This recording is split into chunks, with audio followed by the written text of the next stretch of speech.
দ্বিতীয় পৰ্যায়ৰ যি পঞ্চায়ত নিৰ্বাচন এই পঞ্চায়ত নিৰ্বাচনৰ কাৰণে ইতিমধ্যে আচলতে সাজু হৈ পৰিছে সমগ্ৰ পৰিৱেশ আৰু এই মুহূৰ্তত আচলতে মই দৰঙত উপস্থিত আছোঁ। দৰঙৰ 3টা বিধানসভা সমষ্টিত মই সামগ্ৰিকভাৱে মোৰ ভিডিঅ' জাৰ্নেলিষ্ট বাবুৰিয়ানক দেখুৱাইছোঁ এই সামগ্ৰিক দৃশ্য আৰু এনেধৰণে শাৰী শাৰীকৈ বাছসমূহ ৰখাই থৈছে আৰু কিছু সময় পিছত হয়তো ইয়াৰ পৰা যিসকল আচলতে পুলিং এজেণ্ট বা তেখেতসকলৰ যি ব্যৱস্থা সেই ব্যৱস্থা তেখেতসকলে কৰিব লাগিব। 3টা বিধানসভা সমষ্টিত বিশেষকৈ প্ৰায় 12খনকৈ ইয়াত জিলা পৰিষদৰ ইয়াত 12খন জিলা পৰিষদ তাৰ পৰিৱৰ্তে আঞ্চলিক পঞ্চায়তৰ প্ৰায় 5খন আৰু প্ৰায় 75টা 775টা ইয়াত আচলতে ৱাৰ্ড মেম্বাৰ আছে আৰু সমান্তৰালভাৱে এই মুহূৰ্তত মই আছোঁ দলগাঁও বিধানসভা সমষ্টিত আৰু এই দলগাঁও বিধানসভা সমষ্টিত প্ৰায় 29টাকৈ পঞ্চায়ত আছে আৰু এই 29টা পঞ্চায়তত প্ৰায় 313টা ইতিমধ্যে কেন্দ্ৰ প্ৰস্তুতি কৰা হৈছে। ইয়াৰ পৰা 4টা কেন্দ্ৰলৈ ইতিমধ্যে নিৰ্বাচনী বিষয়াসকল বা ইয়াৰ যিসকল পুলিং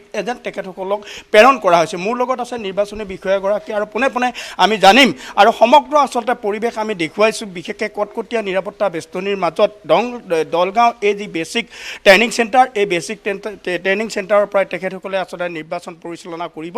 মোৰ লগত আছে নিৰ্বাচনী বিষয়াগৰাকী। মই পোনে পোনে আপোনাক ধন্যবাদ জ্ঞাপন কৰিছোঁ। গণতন্ত্ৰৰ এটা উৎসৱ নিৰ্বাচনী উৎসৱ আৰু এই নিৰ্বাচনী উৎসৱত আচলতে আপোনালোকে কি ধৰণে সঁহাৰি পাইছে, কি ধৰণে আপোনালোকে গোটেই প্ৰক্ৰিয়াখিনি আগুৱাই লৈ যাব বিচাৰিছে?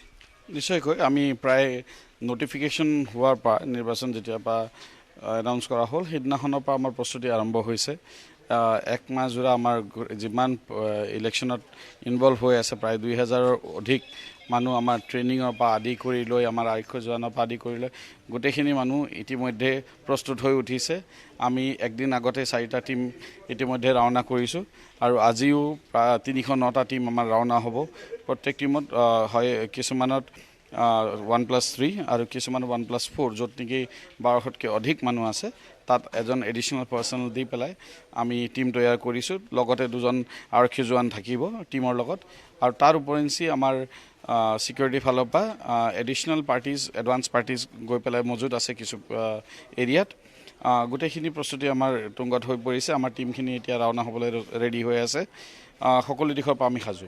ইতিমধ্যে আপোনালোকে 4টা দল বা 4টা কেন্দ্ৰলৈ আপোনালোকে পুলিং বিষয়া পঠোৱা বুলি আমি গম পাইছোঁ। আচলতে কোনকেইটা কেন্দ্ৰত পঠোৱা হৈছে বা কি? এইটো আমাৰ শ্যামটিলা উপৰীয়া জিলা পৰিষদ তাৰ অন্তৰ্গত নাংলি পঞ্চায়তৰ অন্তৰ্গত গাজবাৰী এলেকা বুলি কয়। গাজবাৰী এলেকাত 3000তকৈ অধিক ভোটাৰ আছে। তাত 4টা পুলিং চেণ্টাৰ্ছ আছে 461 পৰা 464লৈকে আৰু সেইখিনি টীম একদিন আগতে ৰাওনা কৰিব লগা হয় কাৰণ সেইটো আমাৰ দৰং জিলাৰ পৰা কামৰূপ মেট্ৰ' কামৰূপ ৰুৰেল হৈ পেলাই মৰিগাঁও হৈ যাব লগা হয়। আচলতে তাৰ বাবে আমি একদিন আগতেই পঠাব লগা হয়।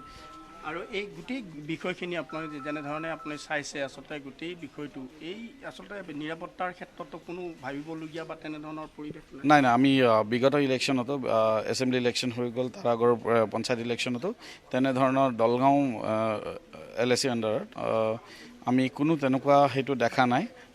দলগাঁও বিধানসভা সমষ্টিৰ আণ্ডাৰত তেনেকুৱা মানে কোনো কুটাঘাত বা হিংসা দেখা নাই।